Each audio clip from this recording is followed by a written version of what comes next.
마님, 저 빈술독을 사두세요. 술도 없는데 빈독을 사서 무엇하느냐? 나중에 쓸모가 있을 거예요. 당장 내일 끓일 장국거리가 없어 밥솥이 비어가던 유난히 길고 혹독한 흉년의 어느 날, 작은 주막을 꾸려가던 청과부 헤란에게 빗속에서 겨우 거둔 어린 여종 월희가 터무니없는 제안을 합니다. 먹을 쌀을 사도 모자랄 판에 장터 한 구석에 쓰레기처럼 버려진 거무튀튀하고 낡은 빈 술독들을 전부 사들이라는 것이었죠. 과부가 이제 미쳐서 빈독 장사를 하려나 보다. 억울하게 남편을 잃고 시댁 친척들에게 세간살이까지 털린 채 병든 시어머니를 모시던 여인, 그리고 매질을 당하고 겨울 새벽 길거리로 쫓겨났던 어린 여종, 아무것도 가진 것 없던 두 여인이 세상이 버린 빈독을 붙들고 자신들의 운명을 다시 빚어내는 이야기, 지금 시작합니다. 사연 시작 전 구독과 좋아요 눌러주시면 영상 제작에 큰 힘이 됩니다. 이야기 시작합니다. 옛날 옛적 어느 고을 장터 귀퉁이에 작은 주막 하나가 있었습니다. 별이 아직 하늘에 남아있을 무렵 주막 안에는 벌써 불빛이 일렁였지요. 해라는 동이 트기도 전에 일어나는 여인이었습니다. 눈을 뜨면 먼저 귀를 열었습니다. 시어머니의 숨소리가 고른지, 부엌 쪽에서 쥐가 설치는 소리는 없는지, 그것을 확인한 뒤에야 자리에서 일어났습니다. 우물은 주막에서 20걸음 거리였습니다.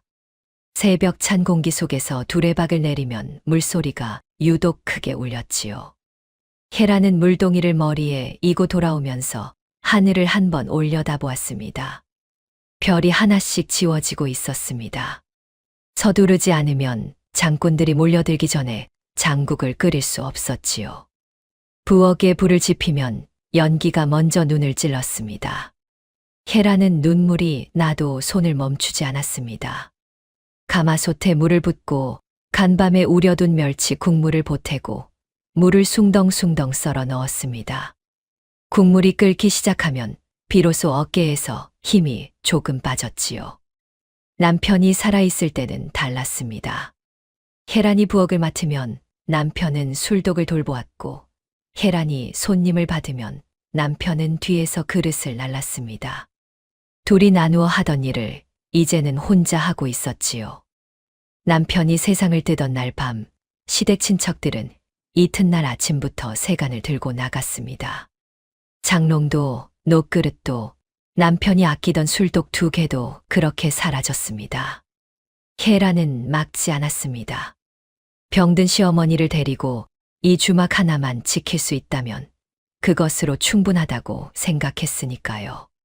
장국이 끓어오르자 해라는 뚜껑을 열고 국물을 한 모금 떠먹었습니다. 간이 조금 싱거웠습니다. 소금을 조금 더 넣고 다시 저었지요. 부엌 문틈으로 새벽빛이 가늘게 들어왔습니다. 장꾼들이 움직이기 시작할 시간이었습니다. 해라는 쉬지 않았습니다. 쉬면 그날 저녁 밥솥이 비기 때문이었습니다. 그것은 두려움이 아니었습니다. 남편을 잃고 처음 혼자 새벽을 맞던 날, 해라는 울지 않았습니다. 대신 부엌에 불을 지폈지요. 불이 타오르는 것을 보면서 살아있는 사람은 살아있는 방식으로 버텨야 한다는 것을 조용히 받아들였습니다. 그 새벽이 오늘도 내일도 이어지고 있었습니다. 고을 장터에서 만복을 모르는 이는 없었습니다. 주막 하나로 시작해 지금은 곡식상과 술도가 한양 객주까지 손을 잡은 사내였지요.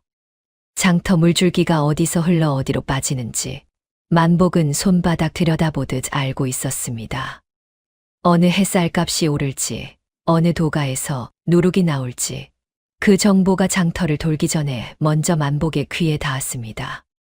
만복의 주막은 장터 한가운데 자리 잡고 있었습니다. 기둥이 굵었고 마루가 넓었지요. 처마 끝에 네건 주렴은 바람에 흔들릴 때마다 찰랑거리는 소리를 냈습니다.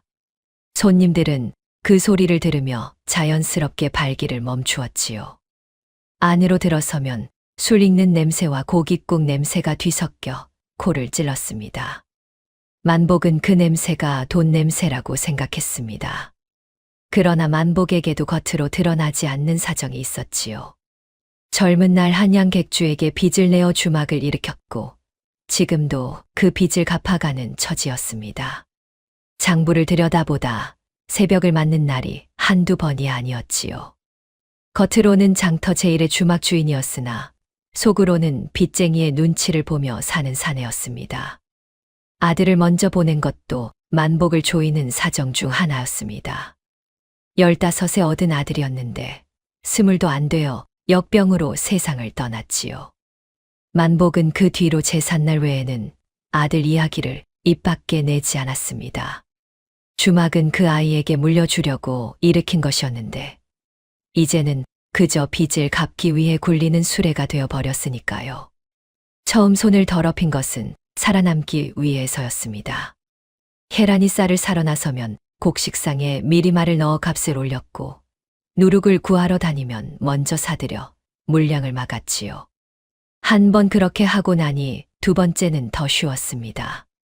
두 번째가 세 번째를 불렀고 세 번째가 네 번째를 불렀습니다. 만복은 그것을 장사수완이라고 불렀지만 밤이면 때때로 그 말이 자신을 향해 되돌아왔습니다. 계란에 대해서는 묘한 마음이 있었습니다. 처음에는 작은 주막 하나가 대수롭지 않았지요. 그러나 혜란이 거절할 때마다 그 마음이 뒤틀렸습니다. 회유가 통하지 않으면 압박을 가했고 압박이 통하지 않으면 더 독한 방법을 생각했습니다. 호감과 시기심이 한데 뒤엉키면 사람은 이상한 방향으로 움직이는 법이었지요. 만복은 그것을 알면서도 멈추지 않았습니다. 멈추는 법을 너무 오래전에 잊어버렸으니까요. 혜란의 주막에는 이상한 규칙이 하나 있었습니다. 돈이 없어도 빈손으로 돌아가는 사람이 없었지요. 장날 저녁 동전 한 입 없이 발을 끌며 들어오는 장꾼에게는 따뜻한 숭늉 한 사발이 나왔습니다. 배를 고른 아이가 주막 문 앞에 서 있으면 어느새 식은 밥 한 덩이가 아이 손에 쥐어졌지요. 혜란은 그 일을 내세우지 않았습니다. 당연한 것을 당연하게 하는 사람처럼 조용히 그냥 그렇게 했습니다. 시어머니는 그때마다 걱정스러운 눈빛을 감추지 못했습니다. 아픈 몸으로 자리에서 일어나 며느리의 등을 바라보며 말했지요. 저러다 우리 소치 먼저 비겠구나. 혜란은 뒤를 돌아보지 않고 대답했습니다. 굶은 사람 앞에서 밥을 감추면 그 밥이 목에 넘어가지 않습니다. 시어머니는 그 말을 들을 때마다 한동안 아무 말도 하지 못했지요. 못마땅한 마음과 닮고 싶은 마음이 동시에 일어 어느 쪽으로도 가라앉지 않았으니까요. 혜란이 처음부터 이런 성품이었던 것은 아니었습니다. 젊은 날에는 살림 걱정의 마음이 좁아질 때도 있었지요. 그러나 남편이 세상을 뜨고 혼자 버티는 시간이 쌓이면서 혜란은 이상한 것을 깨달았습니다. 넉넉할 때 베푸는 것은 쉽지만 빠듯할 때 베푸는 것이 오히려 마음을 버티게 해준다는 것을. 한 사발의 숭늉이 사라지면 살림이 거덜나는 것이 아니라 오히려 그 빈자리가 다음 날 아침을 움직이는 힘이 된다는 것을. 장터 사람들은 혜란의 주막을 따뜻한 집이라고 불렀습니다. 만복의 주막이 넓고 번듯하다면 혜란의 주막은 작고 허름했지만 문턱이 낮았지요. 다리 아픈 노인이 쉬어가고 길 잃은 아이가 잠깐 앉아 있다 가고 몸 불편한 포졸이 국물 한 모금 얻어 마시고 가는 곳이었습니다. 혜란은 그 사람들의 이름을 기억했고 다음에 오면 지난번 일을 물었지요. 그 천성이 씨앗처럼 땅속에 조용히 박혀 있었습니다. 훗날 가장 어두운 밤에 싹을 틔울 씨앗이었지요. 그해 여름 장맛비가 유난히 길었습니다. 장터 흙길은 진창이 되었고 처마에서 빗물이 폭포처럼 쏟아졌지요. 혜란은 마지막 손님을 내보내고 문을 닫으려 문고리에 손을 얹었습니다. 그때 처마 밑에서 무언가 움직이는 것이 눈에 들어왔습니다. 처음에는 짐 보따리인 줄 알았습니다. 그러나 자세히 보니 사람이었지요. 12살쯤 되어 보이는 아이가 처마 밑에 웅크리고 있었습니다. 머리카락은 비에 흠뻑 젖어 얼굴에 들러붙어 있었고 입술은 파랗게 질려 있었지요. 발목 한쪽에는 시퍼런 멍이 들어 있었습니다. 맞은 것이 분명했습니다. 헤라는 문고리에서 손을 떼고 처마 밑으로 걸어갔습니다. 아이 앞에 쪼그려 앉아 얼굴을 들여다보았지요. 아이는 눈을 가늘게 떴습니다. 두려움인지 지침인지 구분이 안 되는 눈빛이었습니다. 헤라는 아무 말 없이 아이의 겨드랑이에 손을 넣어 일으켰습니다. 안으로 들이자 시어머니가 자리에서 일어나 있었습니다. 아픈 몸이었지만 기척을 들었는지 이미 부엌 쪽을 향하고 있었지요. 헤라는 아이의 젖은 옷을 벗기고 마른 헝겊으로 몸을 닦였습니다. 손끝이 차가운 것이 얼마나 오래 비를 맞았는지 짐작이 갔지요. 아랫목에 이불을 깔고 아이를 눕혔습니다. 시어머니는 부엌에서 미음을 끓였습니다. 솥 앞에 쪼그리고 앉아 주걱으로 천천히 저으면서 낮게 말했지요. 뼈만 남았구나. 그 말 속에 꾸짖음은 없었습니다.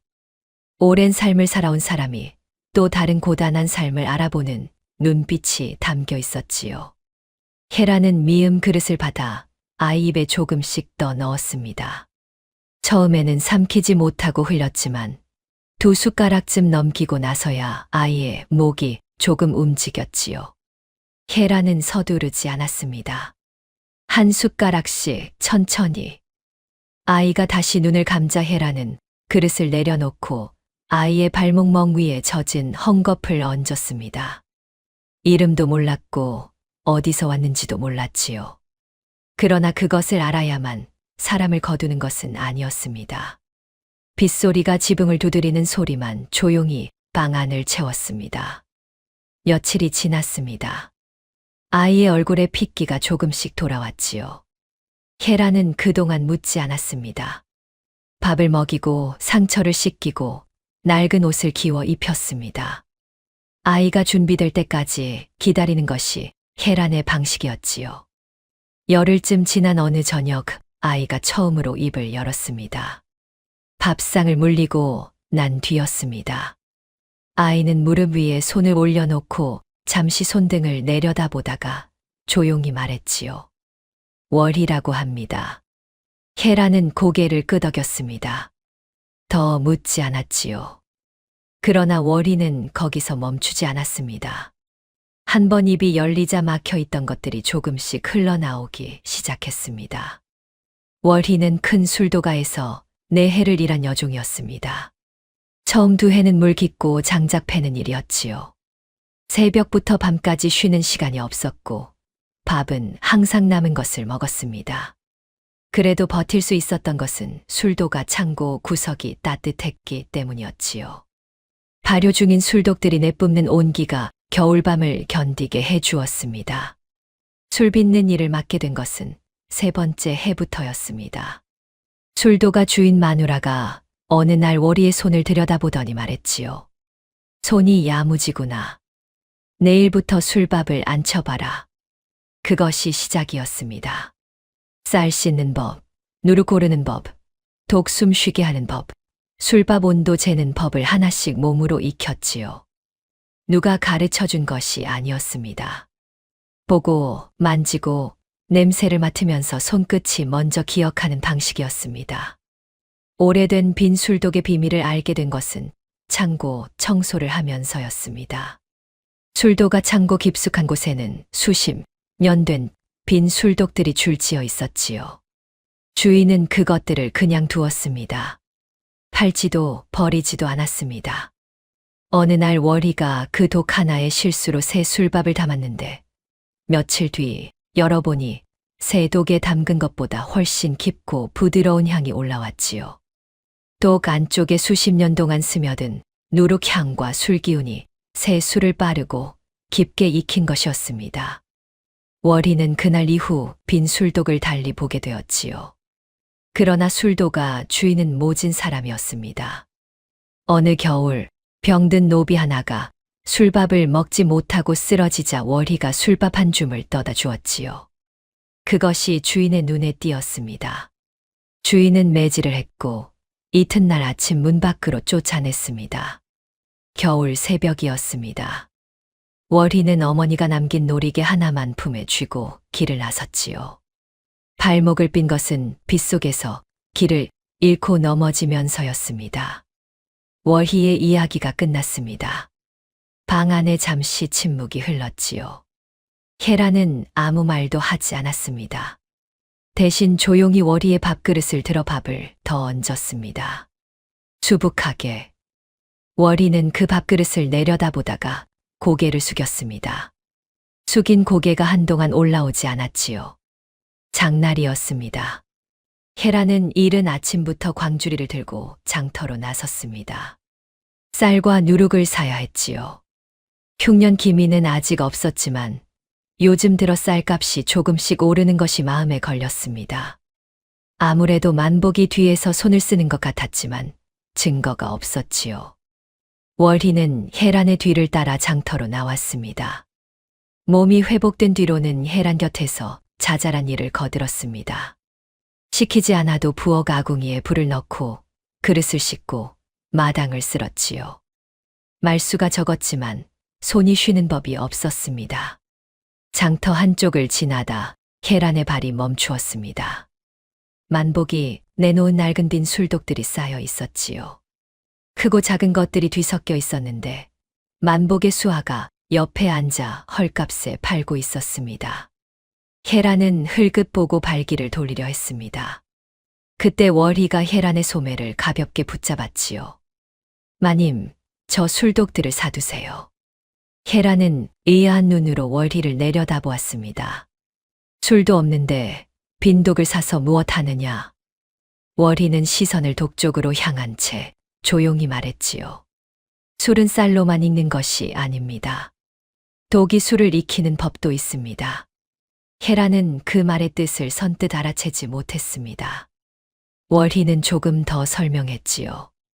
술도가 창고에서 실수로 오래된 빈독에 술밥을 담았던 일, 며칠 뒤 열었을 때 새 독과 전혀 다른 향이 올라왔던 일, 오래 술을 담았던 독 안에 누룩향과 술기운이 스며들어 새 술을 빠르고 깊게 익힌다는 것을. 혜란은 말없이 듣다가 월희의 눈빛을 살폈습니다. 꾸며낸 눈빛이 아니었지요. 이미 몸으로 겪은 것을 말하는 사람의 눈빛이었습니다. 저게 얼마나 되느냐? 혜란이 물었습니다. 월희는 만복의 수아에게 가격을 물어보고 돌아왔지요. 독 10개의 엽전 20잎이라 했습니다. 혜란은 광주리 안에 든 돈을 세었습니다. 쌀과 누룩을 사고 나면 남는 것이 없었지요. 월희는 잠시 망설이다 품속에서 무언가를 꺼냈습니다. 작은 놀이개였습니다. 혜란은 그것이 무엇인지 알았지요. 월희가 품에서 한 번도 꺼내지 않던 물건이었습니다. 마님, 이걸 팔아 독을 사세요. 혜란은 손을 저었습니다. 그것은 안 된다.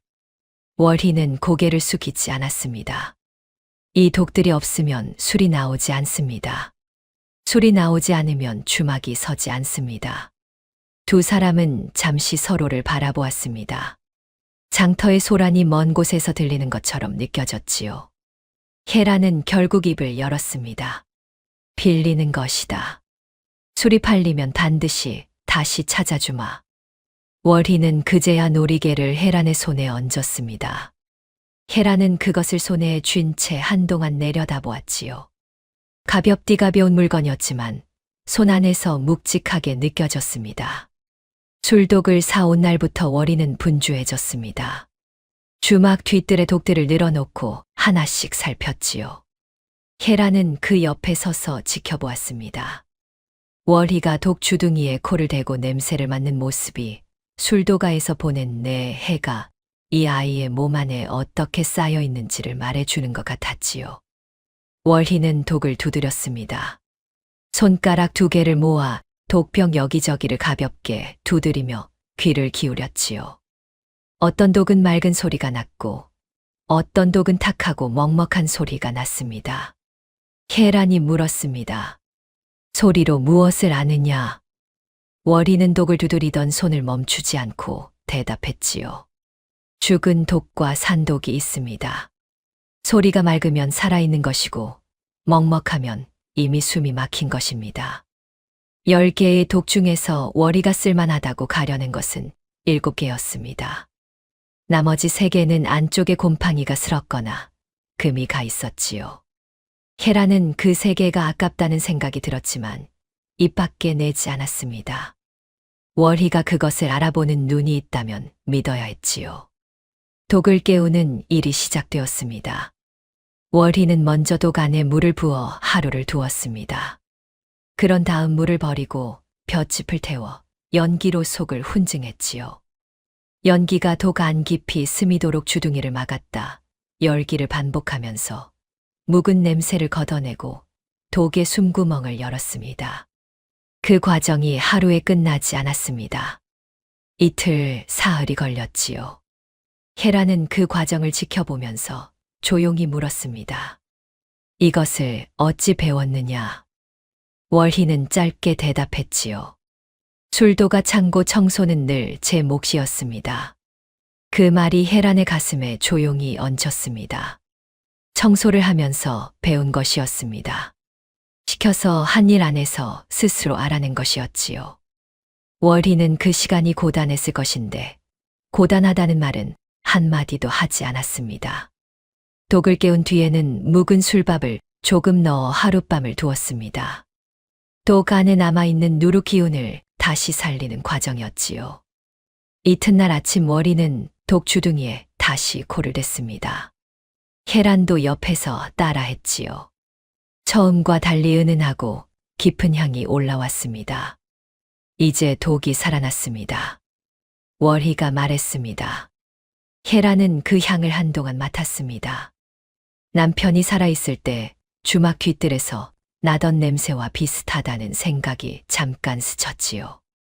오래된 것이 새 것보다 더 깊은 무언가를 품고 있다는 것을 헤라는 그날 처음으로 코끝으로 느꼈습니다. 독이 깨어난 뒤 헤란과 월희는 처음으로 함께 술을 빚었습니다. 쌀을 씻고 불렸다가 술밥을 안치고 누룩을 갈아 섞은 뒤 깨운 독에 담았지요. 월희가 하나씩 이끌었고 헤란이 따랐습니다. 작은 주막 부엌이 오랜만에 활기를 띠었습니다. 장터 사람들은 그 꼴을 비웃었습니다. 만복의 수하 중 하나가 일부러 지나다니며 말했지요. 과부가 이젠 빈 독 장사를 하려나 보다. 헤라는 못 들은 척했습니다. 그러나 그 말이 귓속에 남았습니다. 빨리 술을 내놓아야 한다는 조급함이 헤란의 가슴 안쪽에서 조금씩 자라기 시작했지요. 독을 볏짚 연기로 훈증하는 과정에서 헤라는 자꾸 물었습니다. 이제 됐느냐? 월희는 조금 더 해야 합니다라고 했지요. 헤라는 고개를 끄덕이면서도 한 시즌이 지나면 또 물었습니다. 이제는 됐겠지. 월희는 헤란의 목소리에 담긴 조급함을 느꼈습니다. 마님이 서두르는 데는 이유가 있을 것이야 생각했지요. 쌀값이 오르는 것도 월희 자신의 놀이개를 팔아 독을 산 것도 마음에 걸렸습니다. 월희도 모르게 손이 빨라졌습니다. 충분히 말리지 못한 독에 술밥을 담았지요. 사흘이 지났습니다. 헤라는 아침 일찍 독 앞에 쪼그리고 앉아 뚜껑을 열었습니다. 향이 올라오기를 기다렸지요. 그러나 코를 찌른 것은 은은한 술향이 아니었습니다. 시큼하고 텁텁한 냄새였습니다. 술이 쉬어버렸지요. 헤라는 한동안 그 자리에 앉아 있었습니다. 아무 말도 하지 않았지요. 월희는 그 옆에서 얼굴이 하얗게 질렸습니다. 어머니의 놀이개까지 내놓으며 시작한 일이었는데 자신이 서두른 탓에 망친 것이었습니다. 무엇이 잘못되었는지는 이미 알고 있었지요. 훈증이 부족했습니다. 독 안에 남아있던 잡내가 가시지 않은 상태에서 술밥을 담은 것이 화근이었습니다. 월희는 밤이 깊도록 독 앞을 떠나지 못했습니다. 다른 독들은 아직 괜찮은지 같은 실수를 또 한 것은 없는지 하나씩 다시 살폈지요. 마당에는 별이 떠 있었습니다. 월희는 두 무릎을 모아 안고 독 옆에 앉아 있다가 결국 눈물을 흘렸습니다. 소리를 죽인 울음이었지요. 술도가에서 쫓겨나던 날도, 비 오는 처마 밑에 쓰러지던 날도 흘리지 않았던 눈물이었습니다. 그때는 울 겨를이 없었습니다. 이제는 울어도 되는 곳에 있다는 것을 월희는 울고 나서야 알았지요. 이튿날 아침 월희는 혜란 앞에 무릎을 꿇었습니다. 얼굴이 부어 있었지요. 밤새 운 흔적이었습니다. 마님, 제 잘못입니다. 마음이 급해져 훈증을 줄인 것이 화근이었습니다. 놀이개까지 내놓으며 시작한 일을 망쳤으니 벌을 내려 주십시오. 혜란은 월희의 맞은편에 조용히 앉았습니다. 한동안 말이 없었지요. 마당에서 참새 우는 소리가 들렸습니다. 혜란은 천천히 입을 열었습니다. 처음부터 잘 되는 일이 어디 있겠느냐. 다시 해보자. 그 한마디였습니다. 꾸짖음도 한숨도 아깝다는 말도 없었지요. 월희는 고개를 든 채 혜란의 얼굴을 바라보았습니다. 술도가 주인 마누라는 작은 실수에도 매질을 했습니다. 혜란의 말은 그 매질보다 더 깊은 곳에 닿았지요. 오히려 그래서 더 무거웠습니다.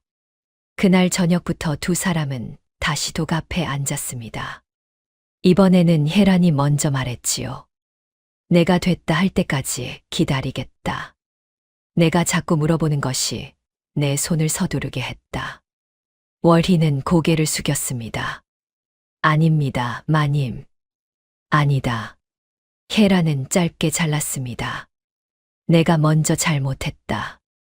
볏짚 연기가 독 안으로 스미는 동안 두 사람은 나란히 앉아 있었습니다. 밤이 깊어갔지요.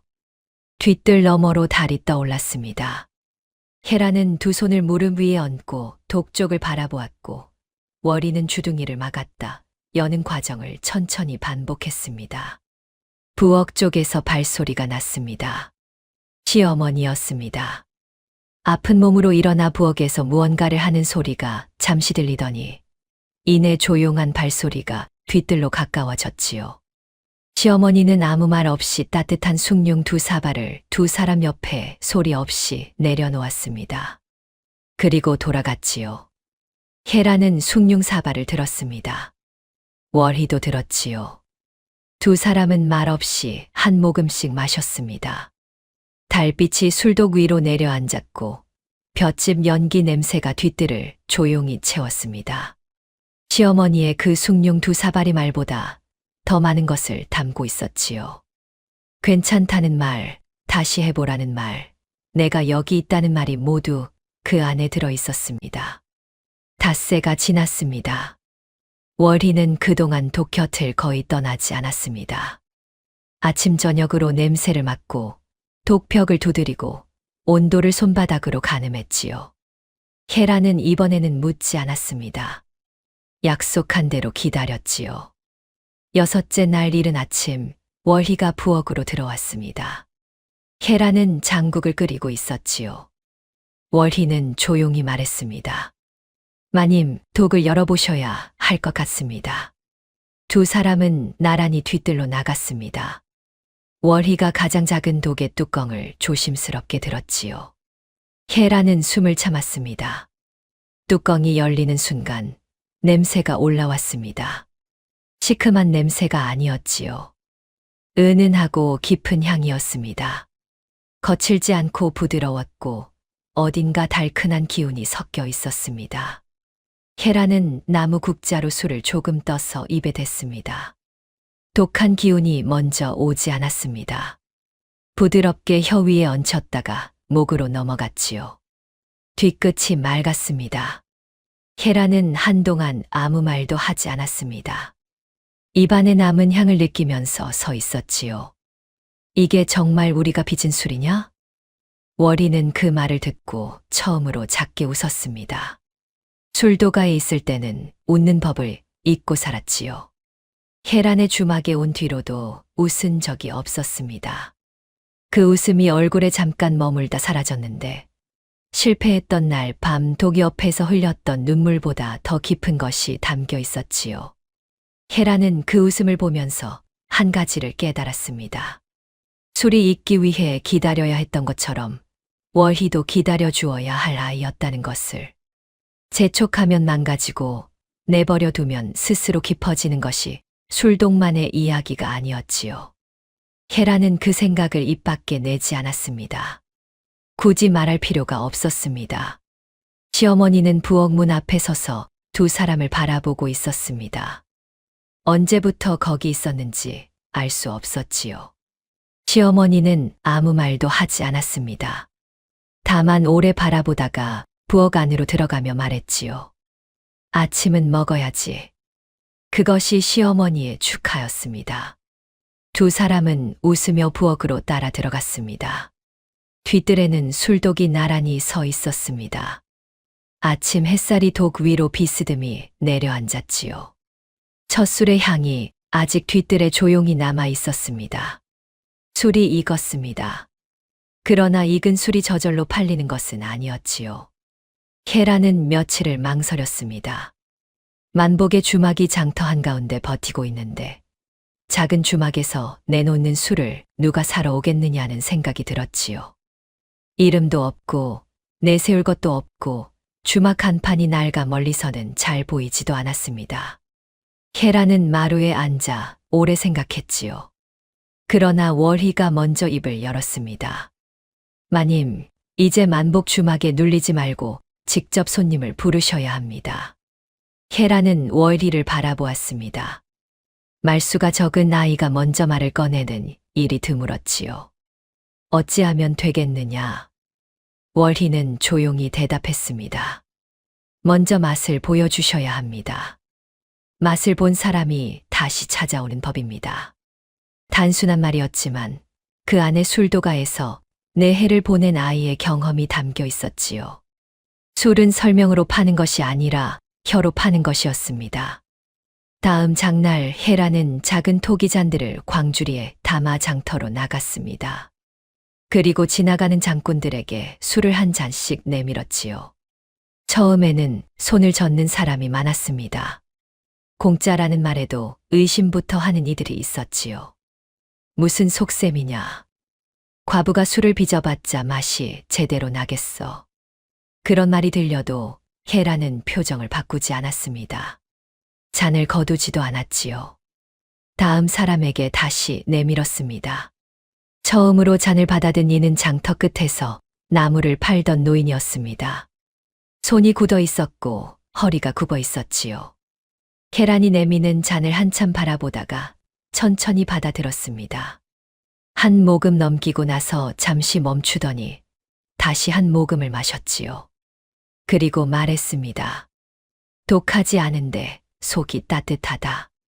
그 한마디가 옆에 있던 장꾼의 귀에 닿았습니다.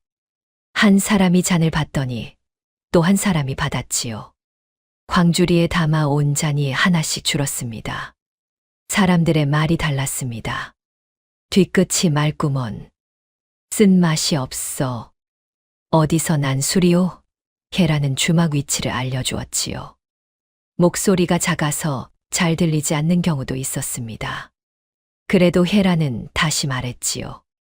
장터 귀퉁이 작은 주막입니다. 주렴이 낡은 집입니다. 그날 저녁 평소보다 낯선 얼굴이 2명 더 주막으로 들어왔습니다. 많지 않았지만 헤란에게는 첫걸음이었지요.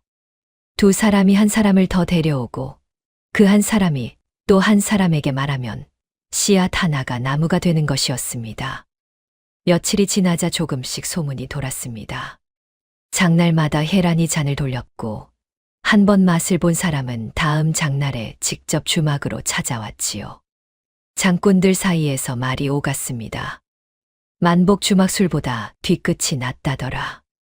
값도 비슷하고 맛은 오히려 낫다더라. 어느 과부가 빚었다는데 손재주가 장하다더라. 월희는 그 소문을 들으면서 술독 관리에 더 힘을 쏟았습니다. 손님이 늘면 술이 더 필요했지요.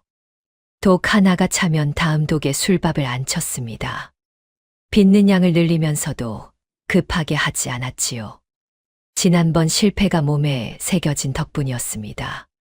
서두르면 쉬고 기다리면 익었습니다. 만복은 그 소문을 들었습니다. 처음에는 코웃음을 쳤지요.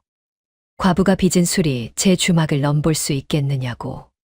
그러나 장날마다 주막 앞에 서서 잔을 내미는 혜란의 모습이 눈에 거슬렸습니다. 손님이 조금씩 빠져나가는 것이 느껴졌지요. 작은 양이었지만 흐름이 달라지고 있었습니다. 물길이 바뀌는 것은 처음에는 표시가 나지 않았지요. 그러나 바뀐 뒤에는 되돌리기가 어려웠습니다. 만복은 눈살을 찌푸리며 술상을 내리쳤습니다. 그 불편함이 그의 발을 혜란의 주막 쪽으로 향하게 만들었지요. 그것이 좋은 발걸음이 될 리 없었습니다. 그해 봄, 고을의 흉년 기미가 돌기 시작했습니다. 모내기철에 비가 늦게 왔고 온 뒤에도 양이 적었지요. 들판의 벼 포기가 예년보다 가늘고 듬성듬성했습니다. 장터 곡식상들이 쌀을 조금씩 쟁여두기 시작했고 쌀값은 열흘이 멀다 하고 올랐지요. 누룩을 만들 재료도 귀해졌습니다. 장터를 돌아다녀도 원하는 양을 구하지 못하고 돌아오는 날이 생겼지요. 혜란은 그 변화를 느끼며 조용히 셈을 했습니다. 지금 가진 쌀로 얼마나 버틸 수 있는지, 누룩은 어디서 더 구할 수 있는지. 살림이 빠듯한 사람일수록 셈이 빨랐지요. 만복에게는 재앙이었습니다. 한양 객주에게 잔치술을 납품하기로 약조하고 선금까지 받아둔 터였지요. 그 약조를 지키지 못하면 선금을 돌려주는 것으로 끝나지 않았습니다. 객주와의 거래가 끊기고 그동안 쌓아온 장터의 신용이 한꺼번에 무너질 수 있었지요. 만복은 새 독의 술을 급히 담갔습니다. 밤을 새워 술밥을 안 치고 누룩을 갈았지요. 그러나 급히 빚은 술은 맛이 거칠고 사흘이 지나면 쉽게 쉬었습니다. 한양 객주에게 내놓을 수 있는 물건이 아니었지요. 만복은 독 앞에 앉아 술 냄새를 맡다가 헛기침을 했습니다. 어디서부터 잘못된 것인지 몰랐지요. 사실은 알았습니다. 독이 문제였습니다. 만복은 그제야 깨달았습니다. 장터에 쌓아두었던 빈 술독들, 그 낡고 거무튀튀한 독들을 헐값에 내다 팔았던 것을 후회했지요. 그때는 창고 자리를 차지하는 짐덩어리로 보였습니다. 팔면 엽전 몇 잎이라도 생기니 내보내는 것이 낫다고 생각했지요. 누가 사갔는지도 기억하지 못한다고 스스로에게 말했지만 사실은 기억하고 있었습니다. 월희가 소매를 잡아 끌어 혜란이 사간 것이었지요. 장터에서 그 장면을 본 수아가 돌아와 말했을 때 만복은 콧방귀를 뀌었습니다. 이제 그 콧방귀가 자신에게 되돌아왔지요. 만복은 이를 갈았습니다. 주막 안을 돌아다니며 쓸만한 독을 찾았지만 없었습니다. 장터 곳곳에 사람을 풀어 묵은 독을 사 오라 했지만 구하기 어려웠지요. 흉년 소문이 돌면서 술도가마다 독을 내놓으려 하지 않았습니다. 만복이 제시하는 값이 올라갈수록 상대방의 값도 따라 올랐지요. 구하지 못하면 납품을 못하고, 납품을 못하면 객주와의 거래가 끊기고, 거래가 끊기면 빚이 그대로 남았습니다. 그 연쇄가 만복의 머릿속에서 쉬지 않고 돌았지요. 한편 혜란은 흉년 소식을 듣고 주막 앞에 죽 한 솥을 내걸었습니다.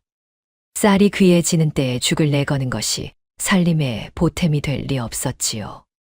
시어머니가 걱정스럽게 말했습니다. 곡식이 귀해지는데 죽을 내걸면 우리 밥솥이 먼저 빈다. 혜란은 말했지요. 밥솥이 비면 다시 채우면 됩니다. 끼니를 잊지 못하는 이웃이 쓰러지면 다시 일으키기가 어렵습니다. 시어머니는 더 말하지 않았습니다. 대신 부엌으로 들어가 죽솥에 물을 더 부었지요. 말로는 못마땅해도 손은 이미 며느리 편이었습니다. 끼니를 잊지 못하는 장꾼들이 죽 한 사발씩 들었습니다. 몸이 불편한 노인, 혼자 장터를 돌아다니는 아이, 병을 앓고 일을 못하는 포졸도 그 줄에 섰지요. 헤라는 한 사람 한 사람에게 사발을 내밀었습니다. 이름을 기억하는 사람에게는 이름을 불렀지요. 영감, 어제보다 안색이 좋으십니다.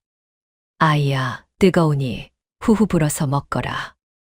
월희는 그 옆에서 솥을 저었습니다. 처음에는 사람들의 시선이 무서워 고개를 숙이고 있었지요. 그러나 며칠이 지나자 고개를 들고 사발을 내밀 수 있게 되었습니다. 주막 살림은 더 팍팍해졌습니다. 그러나 헤라는 멈추지 않았지요. 씨앗을 뿌리는 사람이 어느 씨앗이 싹을 틔울지 미리 알 수 없는 것과 같았습니다. 헤라는 그냥 뿌렸지요. 그것이 헤란의 방식이었습니다.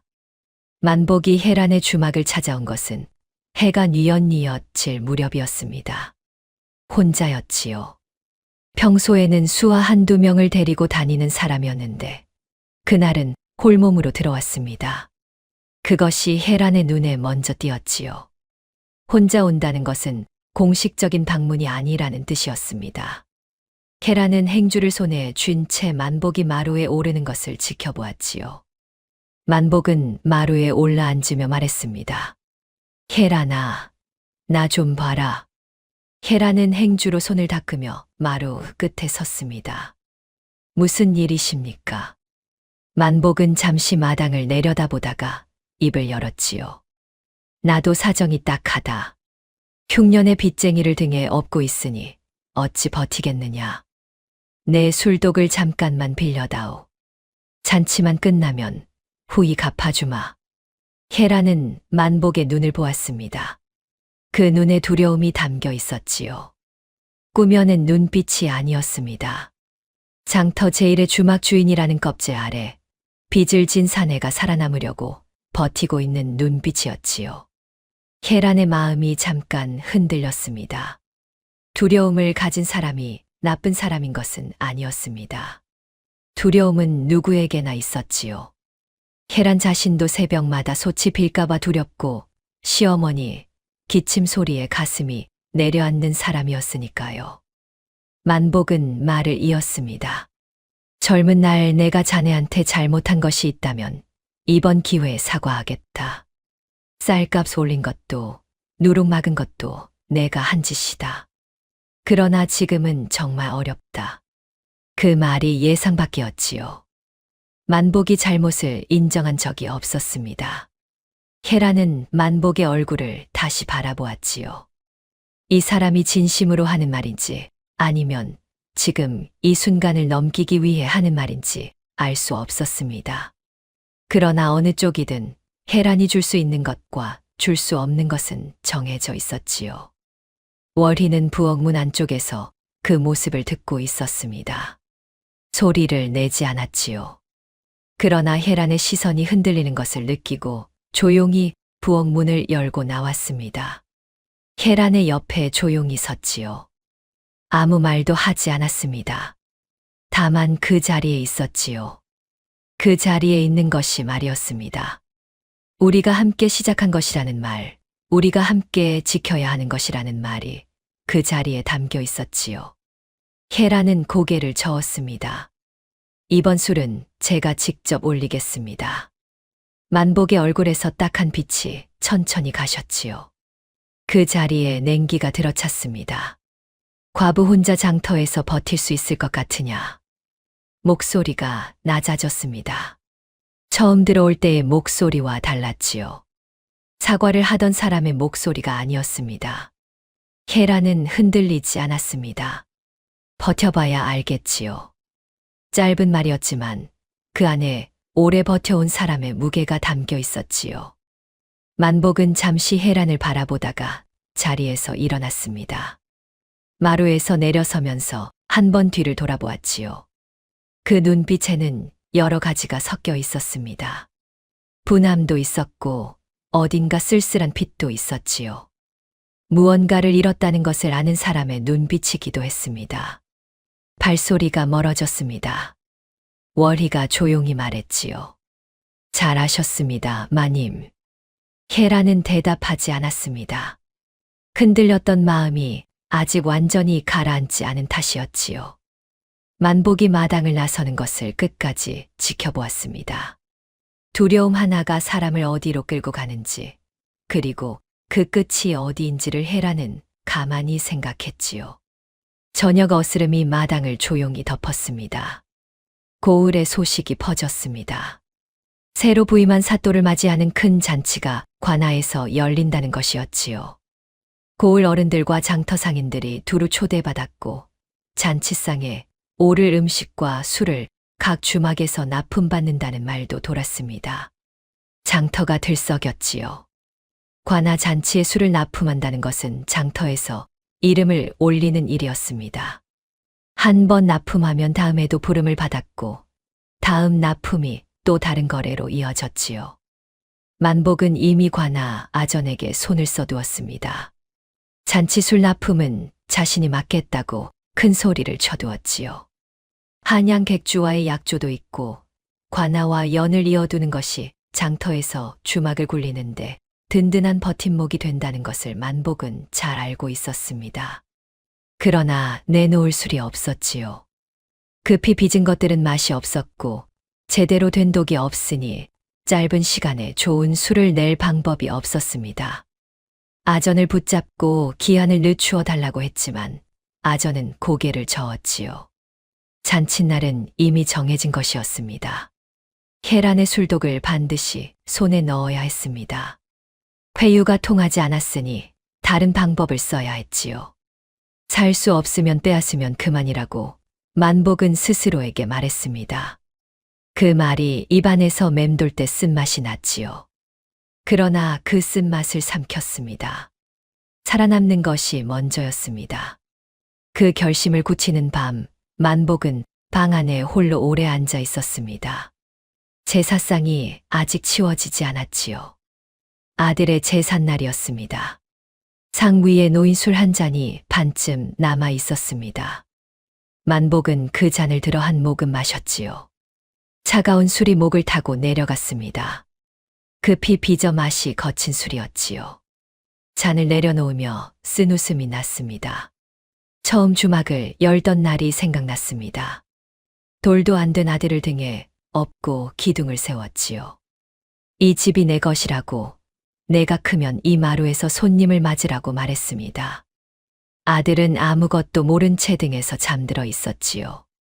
그 따뜻한 무게가 등에 아직 남아있는 것 같았습니다. 만복은 눈을 감았습니다. 그러나 그 기억을 오래 붙들고 있지 않았지요. 붙들면 움직일 수 없었습니다. 살아남은 사람은 살아남는 법으로 살아야 한다고 만복은 이미 오래전에 스스로를 설득해 두었지요. 제사상 앞에서 한 번 더 그 설득을 반복했습니다. 눈을 뜨고 잔을 내려놓았지요. 결심은 굳어 있었습니다. 다음 날 만복은 수하들을 불러 모았습니다. 목소리는 낮았고 말은 짧았지요. 혜란의 주막 뒷뜰에 있는 술독들을 밤중에 가져오라는 것이었습니다. 수하들은 서로 눈빛을 주고받았습니다. 만복은 그 눈빛을 못 본 척했지요. 거절하면 어찌 되는지 수하들은 알고 있었습니다. 만복 밑에서 오래 일한 사람들이었지요. 일이 끝나면 입을 열지 말라는 말도 덧붙였습니다. 수하들은 고개를 끄덕였지요. 이미 손을 더럽힌 사람은 한 번 더 더럽히는 것이 처음보다 쉬웠습니다. 그것이 가장 무서운 것이었지요. 그날 밤은 구름이 짙었습니다. 달이 가려 장터 골목이 평소보다 어두웠지요. 바람도 없었습니다. 소리가 잘 전해지는 밤이었지요. 혜란의 주막에는 불이 꺼져 있었습니다. 혜란은 며칠째 새벽부터 움직인 탓에 지쳐 있었고 시어머니의 기침이 이틀 전부터 심해져 밤을 꼬박 새웠지요. 그날 저녁은 눕자마자 잠이 들었습니다. 숨소리가 고르게 깊어졌지요. 월이는 혜란이 잠드는 것을 보고 이불을 여몄습니다. 마님의 숨소리가 고른 것을 확인하고 나서야 제 자리로 돌아갔지요. 한밤중이었습니다. 월이는 꿈도 없이 자다가 눈을 떴습니다. 무언가 소리를 들은 것인지 아니면 몸이 먼저 기척을 느낀 것인지 알 수 없었지요. 천장을 바라보며 숨을 죽였습니다. 귀를 열었지요. 고요한 밤 안에서 소리가 들렸습니다. 발 뒤꿈치를 들고 걷는 소리, 한 사람이 아니라 여럿이 움직이는 소리였지요. 주막 뒤쪽이었습니다. 술도가에서 살던 때가 떠올랐습니다. 창고에 도둑이 드는 소리를 여러 번 들었지요. 그때와 같은 소리였습니다. 발소리가 조심스럽고 사람 수가 둘 이상이고 뒤쪽에서 들렸지요. 월희는 몸을 일으켰습니다. 다리가 떨렸지요. 겁이 났습니다. 어둠 속에서 여럿을 상대할 수 없다는 것을 알았지요. 그러나 겁이 나는 것과 움직이지 않는 것은 다른 일이었습니다. 혜란을 깨울까 잠깐 생각했습니다. 그러나 마님의 곤히 잠든 얼굴이 떠올랐지요. 며칠째 쌓인 고단함이 겨우 풀리는 중이었습니다. 흉년에 죽솥을 내걸고 시어머니 약을 다리고 술독을 챙기면서 버텨온 몸이었지요. 그리고 또 하나의 생각이 따라왔습니다. 마님을 깨워봤자 어린 여종 하나 데리고 관아까지 가는 길이 쉽지 않을 것이고 그 사이 독은 이미 실려 나갈 터였습니다. 지금 이 순간은 빠른 발이 필요했지요. 월희는 버선 바람으로 뒷문을 열었습니다. 뒷뜰 쪽으로 돌아보니 그림자들이 보였지요. 두세 명은 된직했습니다. 독을 옮기려고 지게를 세우는 것이 눈에 들어왔지요. 월희는 돌아서서 골목으로 달렸습니다. 맨발이었지만 돌아갈 수 없었지요. 어둠 속에서 발이 가는 대로 달렸습니다. 어디로 가야 할지는 알고 있었습니다. 흉년에 혜란이 죽을 나누어 주었을 때 줄을 서던 사람들 중 다리를 저는 포졸 하나가 기억났지요. 죽 한 사발을 받아 다 비우고 고맙소라고 한 사람이었습니다. 눈을 마주치며 말했지요. 그냥 지나쳐가는 사람의 말이 아니었습니다. 다리가 불편해 야간 술라를 돌지 못하고 관아 옆 작은 집에서 지낸다는 것을 혜란에게 들은 적이 있었지요. 월희는 그 집을 향해 뛰었습니다. 골목이 어두웠습니다. 발이 돌에 채여 비틀거렸지만 멈추지 않았지요. 넘어질 뻔하면서도 손을 짚고 일어나 다시 달렸습니다. 포졸의 집 문을 두드렸지요. 한 번, 두 번, 세 번. 안에서 인기척이 났습니다. 문이 열리자 잠에서 깬 포졸이 눈을 비비며 내다보았지요. 월희는 숨을 고를 겨를도 없이 말했습니다. 주막 뒤뜰 술독을 빼앗으러 온 자들이 있습니다. 지금 당장 가지 않으면 늦습니다. 포졸은 망설이지 않았습니다. 죽 한 사발이 이 밤을 움직였지요. 포졸은 옷을 걸치며 관아 문을 두드렸고 사또는 잔치를 앞두고 술 문제로 시끄러운 판에 이 일을 그냥 넘기지 않았습니다. 횃불을 든 포졸들이 계란의 주막 뒤뜰로 달려갔지요. 만복의 수아들이 첫 번째 술독에 손을 얹는 순간 어둠 속에서 횃불이 일제히 켜졌습니다. 불빛이 뒤뜰을 환하게 밝혔지요. 수아들이 굳어버렸습니다. 손을 얹은 채로 눈만 크게 떴지요. 월희는 관아 포졸들 뒤에서 그 장면을 보았습니다. 다리가 풀려 그 자리에 주저앉을 것 같았지요. 그러나 쓰러지지 않았습니다. 술독들이 그 자리에 그대로 있었습니다. 하나도 빠지지 않고 나란히 서 있었지요. 월희는 그 독들을 바라보았습니다. 어머니의 놀이개를 팔아 사온 독들이었습니다. 혜란과 밤을 새워 깨운 독들이었지요. 그 독들이 제자리에 있었습니다. 횃불이 켜지자 만복의 수아들은 그 자리에 굳어버렸습니다. 술독에 얹었던 손을 거두었지만 이미 늦었지요. 포졸들이 사방을 둘러쌌고 수아들이 들고 있던 지게와 밧줄이 고스란히 증거가 되었습니다. 저항할 엄두를 내지 못한 수아들은 하나씩 포박되었지요. 뒤뜰이 소란스러워지자 혜란이 잠에서 깼습니다. 방 안에서 무슨 일인지 알지 못한 채 문을 열고 나왔지요. 횃불 아래 포졸들이 서 있고 낯선 사내들이 포박된 채 마당에 꿀려 있었습니다. 혜란은 잠깐 멈추었다가 월희를 찾았지요. 월희가 포졸들 뒤쪽에 서 있었습니다. 벗은 바람의 옷도 제대로 여미지 않은 채였지요. 발바닥이 돌에 긁혀 있었습니다. 헤라는 그것을 보았지요. 월희는 눈이 마주치자 고개를 숙였습니다.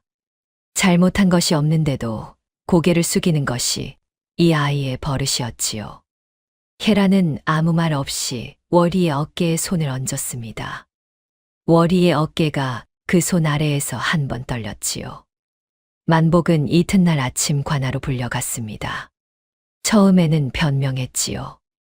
수아들이 제 마음대로 한 일이라고 자신은 시킨 적이 없다고 했습니다. 목소리에 힘이 실려 있었지요. 장터에서 오래 살아남은 사람의 목소리였습니다. 그러나 포졸이 직접 목격한 일이었고 수아들이 실토하기까지 오래 걸리지 않았지요. 입을 열자 더 많은 것들이 따라 나왔습니다. 만복이 어떤 말로 막으려 해도 이미 흘러나오기 시작한 것은 멈추지 않았지요. 조사가 이어지자 만복의 다른 죄들도 하나씩 드러났습니다. 헤란이 쌀을 사러 갈 때마다 곡식상에 미리말을 넣어 값을 올린 것, 누룩 물량을 미리 사들여 작은 주막들이 구하지 못하게 막은 것이 밝혀졌지요. 장터 주막 몇 곳을 협박해 제 주막에 손님을 몰아준 것도 나왔습니다. 술에 물을 섞어 양을 늘린 뒤 제 값을 받고 판 것까지 드러났지요.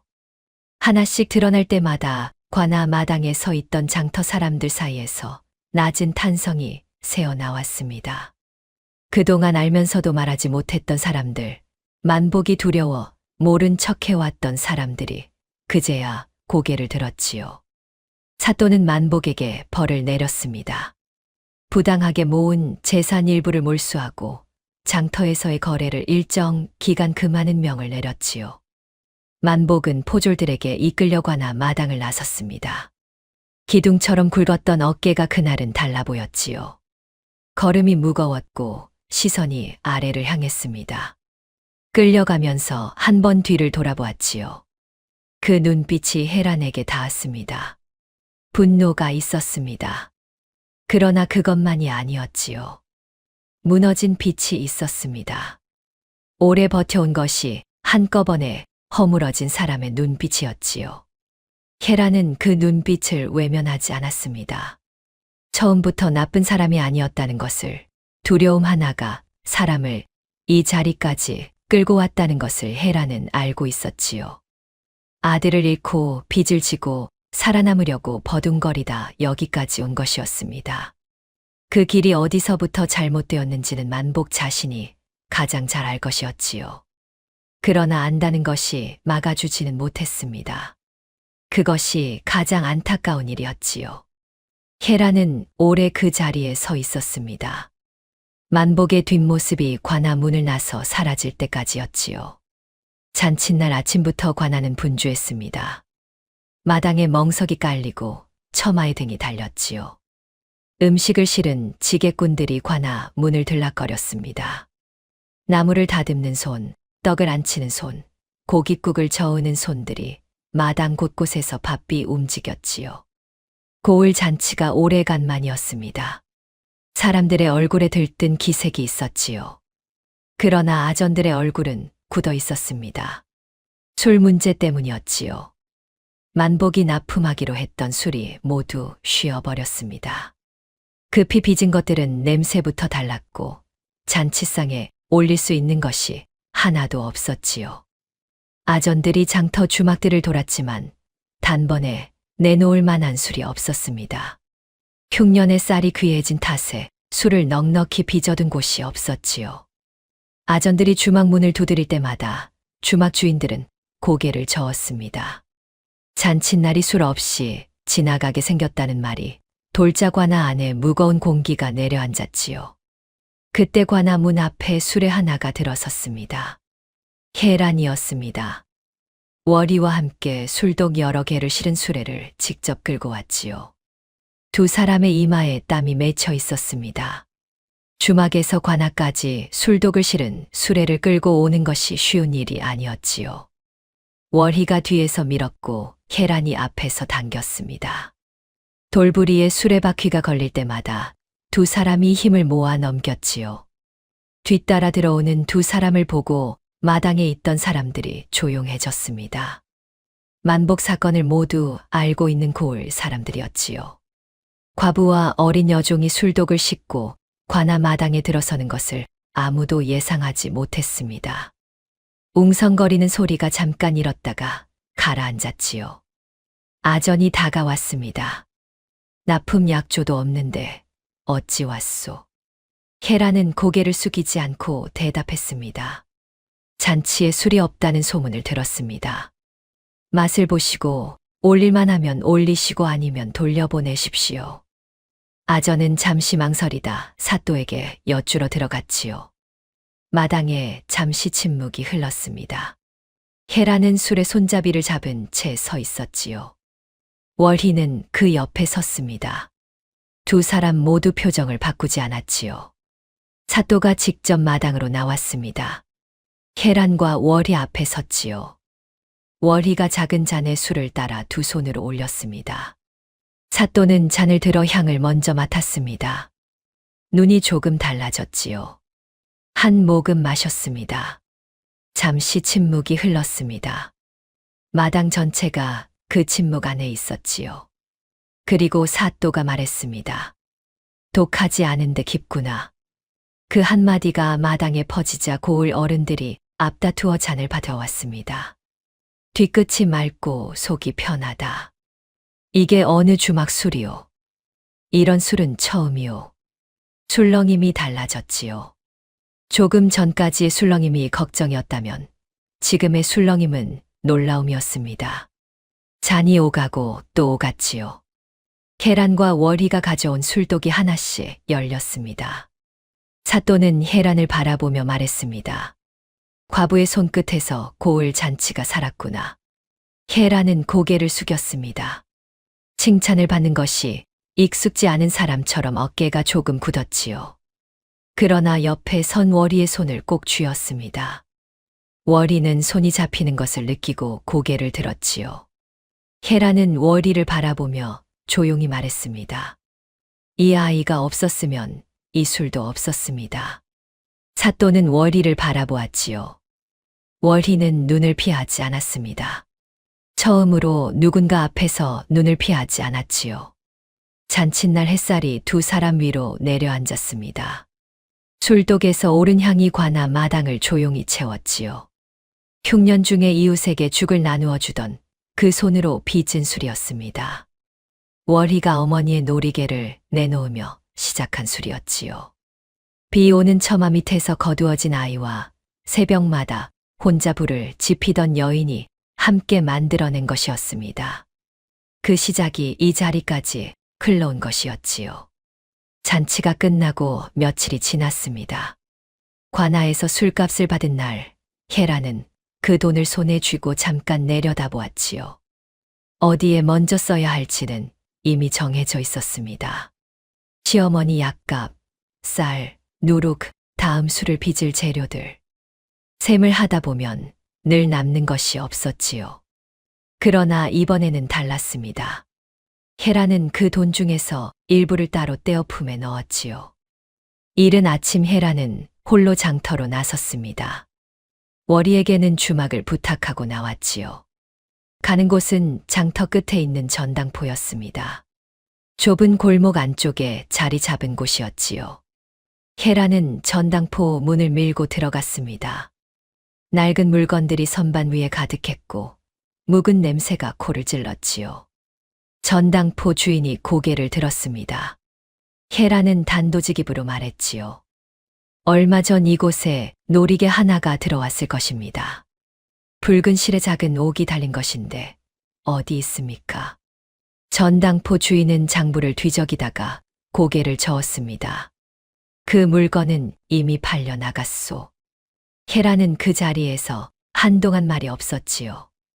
예상하지 못한 것은 아니었지만 막상 들으니 가슴이 내려앉았습니다. 잠깐 눈을 감았다가 떴지요. 누가 사갔습니까? 전당포 주인은 선뜻 말하려 하지 않았습니다.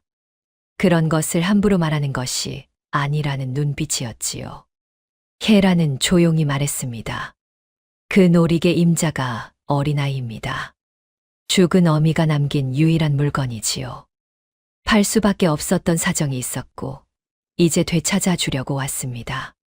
전당포 주인은 헤란의 눈빛을 잠시 살피다가 입을 열었습니다. 장터 포목전을 하는 상인이 사갔다고 했지요. 헤란은 고맙다는 말을 남기고 포목전으로 발걸음을 옮겼습니다. 포목전 상인은 놀이개를 팔 마음이 없었습니다. 아내에게 줄 생각으로 산 것이라고 했지요. 보기 드문 옥이 달린 것이라 마음에 들었다고 했습니다. 헤라는 처음 판 값보다 더 쳐서 사겠다고 했지요. 상인은 머뭇거렸습니다. 값이 문제가 아니었지요.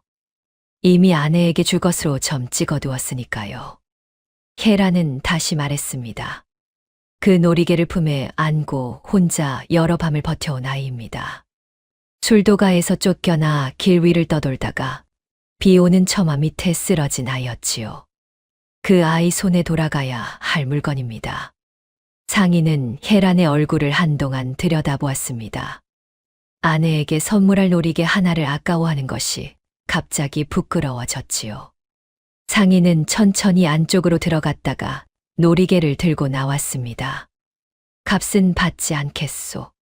그 아이에게 잘 가져다 주시오. 헤라는 깊이 고개를 숙였습니다. 상인은 손을 내저었지요. 돌아오는 길에 헤라는 놀이개를 손에 쥐고 한참을 걸었습니다. 붉은 실이 조금 바랬고 옥에 작은 흠이 있었지요. 그러나 그것이 오히려 이 물건이 지나온 시간을 말해주는 것 같았습니다. 월희의 어머니가 어떤 마음으로 이것을 남겼을지, 어린아이가 이것을 품에 쥐고 얼마나 많은 밤을 버텼을지를 생각하면서 걸었지요. 술도가의 겨울밤도, 빗속의 길도, 처마 밑의 그 밤도, 이 작은 물건이 그 모든 밤 동안 아이의 손 안에 있었습니다. 주막으로 돌아와 헤라는 월희를 불렀습니다. 월희가 부엌에서 나왔지요. 헤라는 아무 말 없이 월희의 손을 펴고 그 위에 놀이개를 얹었습니다. 이건 내 어머니의 물건이다. 내 곁에 있어야 한다. 월희는 손바닥 위에 놀이개를 내려다보았습니다. 손을 뻗었다가 거두었다가 다시 천천히 손가락을 모아 쥐었지요. 손 안에 쥔 채 한동안 아무 말도 하지 못했습니다. 고개가 조금씩 아래로 내려갔지요. 헤라는 월희 옆에 조용히 앉아 있었습니다. 아무것도 묻지 않았지요. 그것으로 충분했습니다. 놀이개가 돌아온 뒤로 주막 안의 공기가 조금 달라진 것 같았습니다. 눈에 보이는 것이 달라진 것은 아니었지요. 아침이면 여전히 헤란이 먼저 일어나 불을 지폈고 월희는 그 뒤를 따라 부엌으로 들어왔습니다. 시어머니는 아랫목에서 기침을 하며 일어나 마당을 내다보았지요. 그러나 무언가가 조용히 달라져 있었습니다. 공기가 달랐지요. 무거운 것이 조금 거친 것 같은, 오래 닫혀있던 문이 가만히 열린 것 같은 느낌이었습니다. 시어머니가 월희를 부르는 방식이 언제부터인가 바뀌어 있었지요. 처음 월희가 왔을 때 시어머니는 저 아이라 불렀습니다. 주막에 머문 지 한 달쯤 지나서는 월희야라 불렀지요. 그러다 어느 날부터인가 아무도 눈치채지 못하는 사이에 우리 아이라는 말이 시어머니의 입에서 나오기 시작했습니다. 그것이 언제부터였는지 헤란도 정확히 몰랐지요. 어느 날 문득 들었을 때 이미 자연스러운 말이 되어 있었습니다. 월희는 그 변화를 알아채지 못했습니다. 그러나 헤란은 알았지요. 어느 저녁 시어머니가 부엌에서 우리 아이 밥 먹어라 하고 부르는 것을 들었을 때 헤란은 하던 일을 잠깐 멈추었습니다. 국자를 솥에 걸쳐두고 부엌 문 너머를 바라보았지요. 그 말이 무겁지 않게 그러나 분명하게 들렸습니다. 오래 기다린 말이 마침내 제자리를 찾은 것 같았지요. 시어머니는 어느 저녁 월희의 손을 잡았습니다. 월희는 시어머니 옆에 앉아 약 다리는 것을 돕던 중이었지요. 약 냄새가 방 안을 채우고 화롯불이 조용히 타고 있었습니다. 시어머니는 오래 사용해 거칠어진 워리의 손을 두 손으로 감쌌지요. 손 안에서 워리의 손이 처음에는 뻣뻣하게 있다가 조금씩 힘이 빠졌습니다. 시어머니는 그 손을 꼭 쥔 채 말했지요. 이제 남의 집 여종이 아니라 우리 집 아이로 살 거라. 워리는 처음에 그 말의 뜻을 알아듣지 못한 것 같았습니다. 눈만 깜빡이며 시어머니를 바라보았지요. 그 말이 자신에게 하는 말인지 확인하듯 주변을 살폈습니다. 방 안에는 시어머니와 자신밖에 없었지요. 시어머니는 같은 말을 반복하지 않았습니다. 손을 한 번 더 꼭 쥐었을 뿐이지요. 그 손의 온기가 말 대신이었습니다. 그제야 월희가 울었습니다. 소리가 먼저 나오지 않았습니다. 눈에서 눈물이 먼저 흘렀지요. 그 다음에 어깨가 떨렸고 그 다음에야 가는 소리가 새어 나왔습니다. 한 번 나오기 시작하자 멈추지 않았지요. 술도가에서 쫓겨나던 날도, 비 오는 처마 밑에 쓰러지던 날도, 놀이개를 손에 쥔 채 밤을 버티던 날도 흘리지 못했던 눈물이었습니다. 그때는 울면 안 되었지요. 울 수 있는 곳이 없었습니다. 울면 더 약해질 것 같았고, 더 약해지면 일어날 수 없을 것 같았지요. 그래서 참았습니다. 그 참았던 것들이 이 밤 한꺼번에 흘렀지요. 헤라는 그 소리를 부엌에서 들었습니다. 손을 멈추었지요. 조용히 방 안으로 들어갔습니다. 월희의 옆에 앉았지요. 아무 말도 하지 않았습니다. 무릎을 맞대고 앉아 월희의 울음이 잦아들 때까지 그 자리에 있었지요. 등을 쓸어주지도 머리를 쓰다듬지도 않았습니다. 그냥 옆에 있었지요. 그것으로 충분했습니다. 말보다 더 깊은 것들은 언제나 침묵 안에 있었으니까요. 달빛이 창호지를 통해 방 안으로 들어왔습니다. 약다리는 냄새가 은은하게 방을 채웠지요. 화롯불이 타닥타닥 소리를 내며 타고 있었습니다. 세 사람이 나란히 있었지요. 가족이란 이름을 한 번도 가져보지 못한 아이와 가족을 잃고 버텨온 두 사람이 그 밤 같은 온기 안에 있었습니다. 누가 먼저 가족이 되자고 말한 것이 아니었지요. 그냥 그렇게 되어 있었습니다. 봄이 오는 것을 막을 수 없듯 그렇게 자연스럽게 되어 있었지요. 흉년이 지나고 새 곡식이 나왔습니다. 들판의 벼 베는 소리가 들렸고 장터에 햇곡식이 나오자 쌀값이 내렸지요. 사람들의 얼굴이 조금 펴졌습니다. 한 해를 버텨온 사람들의 얼굴에 안도가 깃들었지요. 장터에 웃음소리가 돌아왔습니다. 주막 앞에도 손님이 늘었지요. 헤란의 주막 뒷뜰에는 새 술독들이 나란히 놓였습니다. 월희가 하나씩 깨워 늘어놓은 것이었지요. 크고 작은 것들이 줄을 서 있는 모습이 처음 장터에서 사온 낡은 독 10개와는 달랐습니다. 그때는 독들이 먼지를 뒤집어 쓰고 버려진 채 서 있었지요. 지금은 독마다 술향이 배어 있었고 그 향이 뒷뜰을 조용히 채웠습니다. 아침이면 이슬이 독 위에 맺혔다가 햇살을 받아 사라졌지요. 그 반짝임이 헤란의 눈에 들어올 때마다 마음 한편이 조용히 따뜻해졌습니다. 고을 사람들은 헤란의 주막을 고을 제일의 따뜻한 주막이라 불렀습니다. 술이 좋다는 말보다 그 말이 먼저 돌았지요. 문턱이 낮은 집, 빈손으로 들어와도 빈손으로 내보내지 않는 집이라는 말이 장터를 돌았습니다. 멀리서 장을 보러 온 상인들도 헤란의 주막을 찾았지요. 술 한 잔을 마시러 왔다가 국물 한 그릇을 얻어 마시고 국물 한 그릇을 얻어 마시다가 이웃 장꾼과 이야기꽃을 피우고 돌아갔습니다. 주막이 단순히 술을 파는 곳이 아니라 사람들이 모이는 곳이 되었지요. 헤라는 새 곡식이 나온 뒤에도 주막 앞에 죽 한 솥을 내걸었습니다. 흉년이 지났으니 굶는 이웃이 없어도 그냥 내걸었지요. 시어머니는 이제 그 일에 아무 말도 하지 않았습니다. 오히려 아침에 일어나 죽솥에 불이 들어갔는지 먼저 확인했지요. 고을 사람들이 지나다 한 사발씩 들었습니다. 뜰에 앉아 웃으며 이야기를 나누었지요. 아이들이 마당에서 뛰었고 노인들이 처마 아래 나란히 앉아 햇볕을 쬐었습니다. 혜란의 주막 앞은 늘 그렇게 사람 냄새가 났지요. 월희는 술독 사이를 오갔습니다. 하나씩 냄새를 맡고 손가락으로 독벽을 두드렸지요. 그 손끝에는 이제 두려움 대신 익숙함이 담겨 있었습니다. 처음 주막에 왔을 때 월희의 손은 늘 조심스럽게 움직였지요. 무언가를 잘못 건드릴까봐, 무언가를 망가뜨릴까봐 늘 한 박자 늦게 움직였습니다. 이제는 달랐지요. 손이 먼저 나아갔고 독이 그 손에 답했습니다.